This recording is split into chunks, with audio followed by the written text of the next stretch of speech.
It's a beautiful February day in Phoenix, Arizona. We're out in the Phoenix Mountains Preserve, and it's just gorgeous out here. We're just soaking up the scenery and enjoying a good day of hiking. Yeah, really great day. A couple of years into our full-time RV life, we did a video about 3 things that we wished we had got from the start. So in this video, we're going to share 3 things that we did get before we even left the lot, basically, that we're really grateful that we had. So the very first thing that we talked about that we were going to have to change before we drove the RV off the lot was the mattress. Now, we've had a previous motorhome, and we've had a pull trailer before, and now we have the 5th wheel, and we know from previous experience that those mattresses are not comfortable.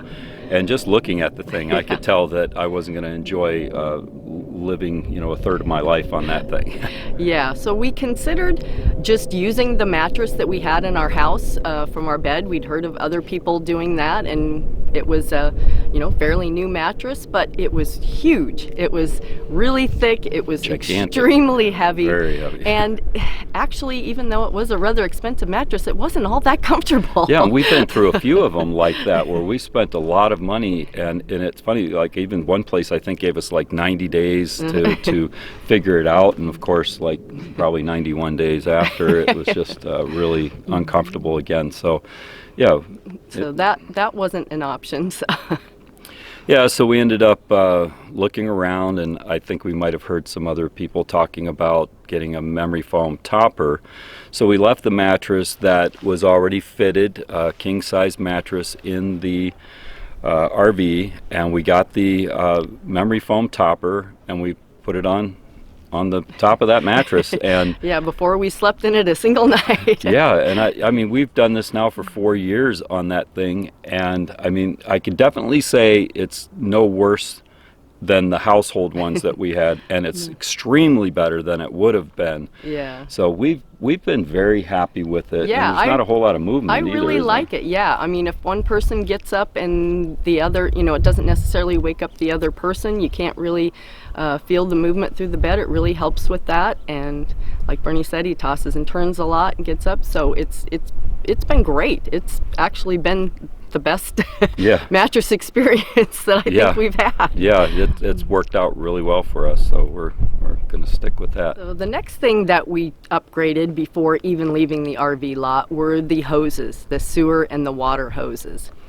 Yeah, the sewer hose that was in the RV that was coming with the rig when we got it was a 10-foot, probably the least expensive type. I mean, it really wasn't that, it wasn't bad, but it really wasn't all that great. And I think the biggest problem that I had with it, that was only 10 feet. So we went ahead and got a 15-footer and a little bit more robust.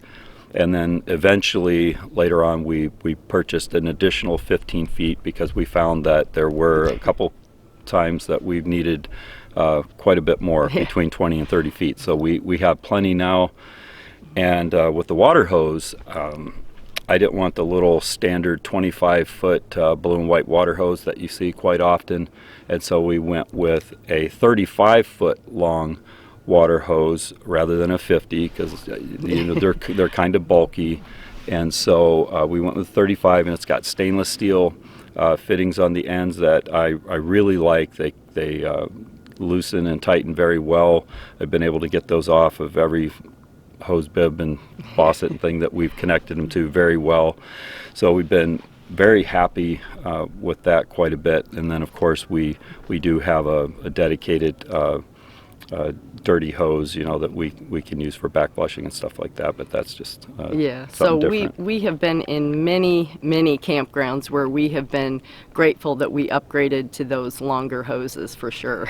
There have been a lot of other things that we've upgraded or acquired, and accessories and things like that, but the third significant thing that we changed before we even left the lot or opted for was the Anderson hitch that we've been using now for 4 years.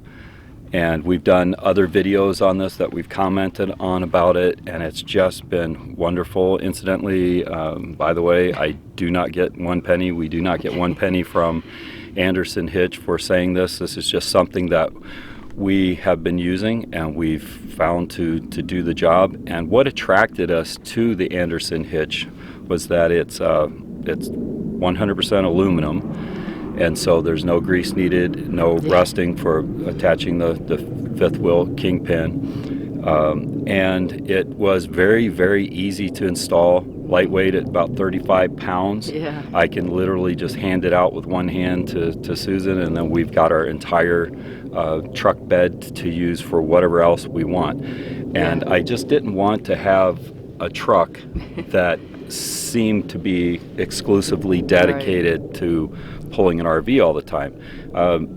That's basically what we've done with it, to be honest. But I definitely wanted the option, and I also, just because of lugging in and out and all that kind of stuff, I wanted to make it as light as possible. I was quite skeptical. We both were when we saw it. We thought, oh wow, that's different. That's not no going to hold our house. And we started watching third-party studies and things like that, and just reading up on it and looking into some of the science behind it.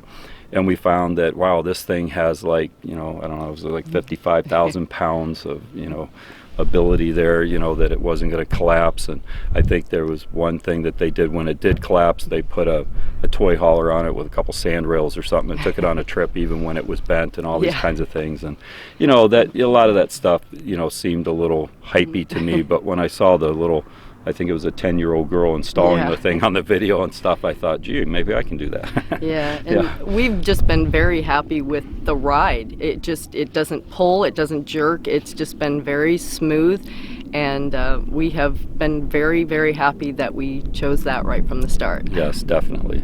Obviously, there's a lot of things that you can do to an RV before you take off, and one important thing is to make sure that you do a lot of these little maiden voyage type things and testing, and make sure you work out all the kinks, as they say, before you take off on a long trip. We certainly did that, but these were three of the things that we just absolutely wanted to change before we left. If there's something that you could add to this, or something that you had to change before you got in your RV and took off, let us know in the comment area of this video. And don't forget to share, subscribe, and click on that little notification bell. Thanks for watching.